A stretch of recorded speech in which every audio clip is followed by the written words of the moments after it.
Did you do a sport in high school? Were you ever interested in one as a hobby or just more seriously?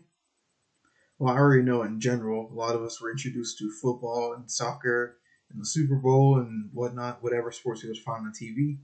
But it takes not that many people to actually start those sports and start going and practicing. I didn't like football during my time in high school. I think I did it for, let's say, 2 years, and I just didn't have a good time. I loved the workouts, but I just did not like the sport and how it was set up. So I found an alternative, which was boxing. I did that for another 3 years, and then I went to college and I just stopped doing boxing and just stopped working out. That's my body did not look the way I wanted it to, and that's like when I came back home, I'm stuck in the house and I didn't really have anything to do. So I went, why not get a job? Why not do something and try to, I guess, get back to what I wanted. Let's see, what I chose was jujitsu. This is just part of the gi. The other one's actually getting washed. So apologies for that. That's my little visual aid. But mainly, just I believe that a lot of the things that came from football and boxing, and in this case, jujitsu, was exercise, of course. That's the first one. The second one is being social with other people. And the third is mentality or just mental health. Now, the first one with exercise, I'm going to use myself as an example. I did a lot of football, like I said before, and boxing. But during that time, it was more of instead of working out by myself, I have an entire team to work with and coach to work with. We lift weights, we run, we wear the actual suits and everything, and we just work out like that. And we do all kinds of stuff. Because you already know, like PE class, but it's just hyped up for more sport, like sports related use. And same thing with boxing.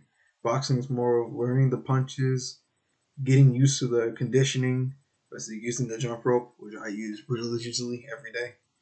But just stuff like that, just making sure that you are good for yourself. I know a lot of times we're, that's I guess, goals to lose weight and stuff like that. For people can at times be really difficult just to stick to because one, things are difficult and you don't really want to keep up with them because they're difficult and not easy. And two, once you actually reach that goal, it's really easy to just go back and not really pay attention once you've actually completed it. Which is why exercise, or at least a team, or football, or sports, or anything like that, helps in that case of you have a goal that's constantly changing. So if it's one time you lose 20 pounds, doesn't mean that you lost 20 pounds and then you just forget about it.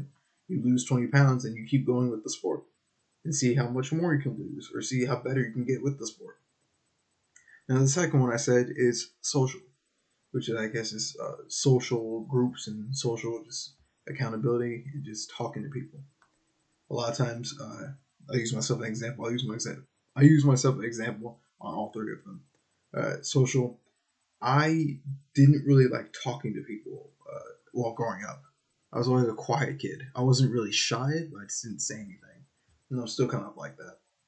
And also during COVID and during my college time, I stayed a lot in the dorms and at home, and Zooms were like just the everyday thing. It wasn't fun, but I was kind of scared to go outside, if I'm being honest with you.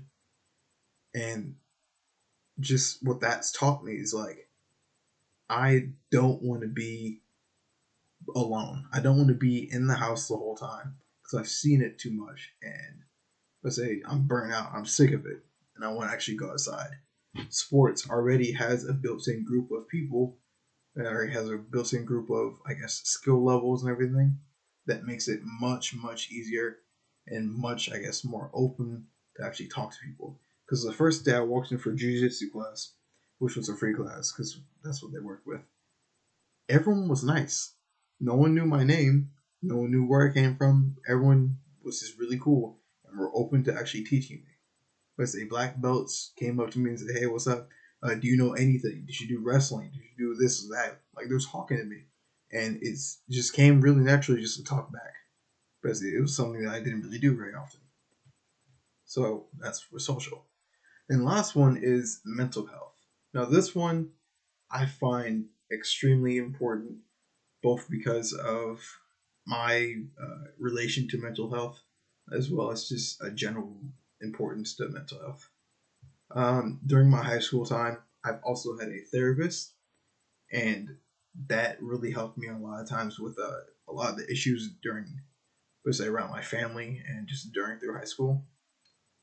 And when COVID hit and when college hit, I changed from actually having a person to person therapist to having one through an app, which safe to say I did not like that at all. I never used it. I don't really find the need to be able to talk to someone through text message instead of actually talking to them face to face, or let alone through let's say phone call or FaceTime.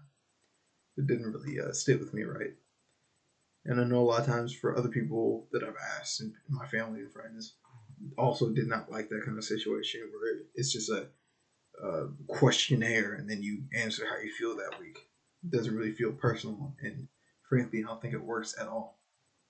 Now, with sports relating to mental health, I believe it helps a lot more, especially since you already have the social group, like I said before.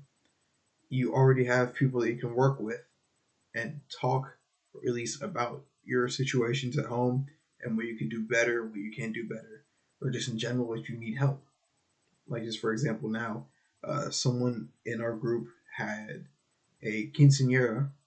I'm probably butchering the name, but they could not pay for it, and they said they wouldn't have one. And collectively, we were able to get enough money and then some for the quinceanera, so then they can actually have one, which is always a great thing. So now she's gonna have a good time.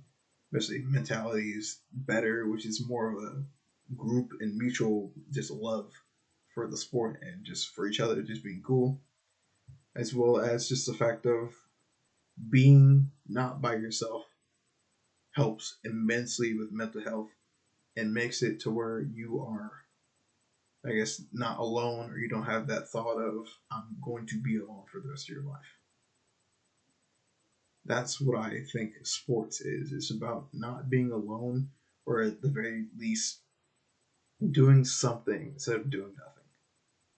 And say Devil's Workshop is an idle mind, and blank ideas are his tools. I forget what the quote is, but it's something to that, which I think is very, very important. Just don't be by yourself, or at least if you are by yourself, don't be alone, if that makes sense. But that's what I think sports is, and why you should actually do them on your free time if you have the chance to, or at the very least watch YouTube videos and see what you could do at home. So I know I've tried that. Say during COVID, I have my own gym in my backyard. In my backyard, I had a giant, I say, boxing bag that I got for Christmas. I had my old gloves that I used during boxing, which are really old, and just in general, I just couldn't stick with it because it was by myself. YouTube videos can only bring you so far, but it's still a good starting point. So yeah, that's what I think. I believe that you should do sports because it helps with exercise, social life, and just mental health. Thank you.